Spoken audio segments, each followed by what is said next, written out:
matumaini. Yaani ukiambiwa ni kauli mbiu ya mwaka mtakatifu ndio hiyo.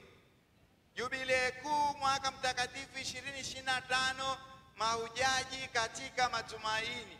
Mahujaji katika matumaini. Kwa hiyo inaanza Jubilee kuu mwaka mtakatifu 2025, mahujaji katika matumaini. Mahujaji katika matumaini, Jubilee kuu mwaka mtakatifu 2025.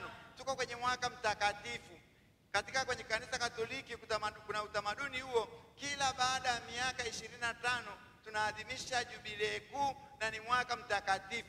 Sasa tuko kwenye Jubilee kuu mwaka mtakatifu 2025, na kauli mbiu hapo inasema mahujaji katika matumaini. Tunatembea katika matumaini, matumaini yenye heri.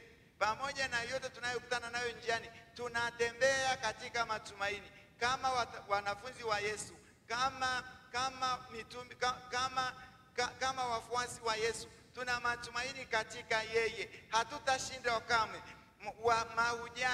Mahujaji maana yake nini? Hapa duniani tunahiji. Hata nyinyi wanafunzi mjue tunahiji. Tuko kwenye kanisa la hiji. Maana hapa sio kwetu. Tunaondoka kwenda kwa nani?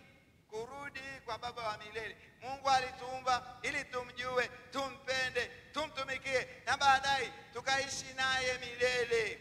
Kwa hiyo tunahiji katika matumaini. Katika matumaini kwamba tutapata neema na baraka zote za wokovu, tufike kule kwenye heri ya umilele. Mahujaji katika matumaini. Pilgrimage. We are in pilgrimage, however, with the hope, and the hope in Jesus Christ, who is already a victor.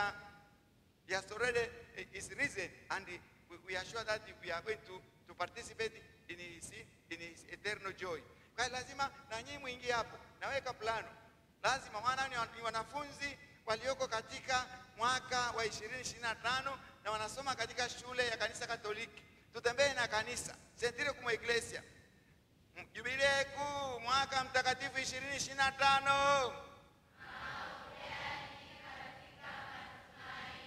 Mahujaji katika matumaini. Good.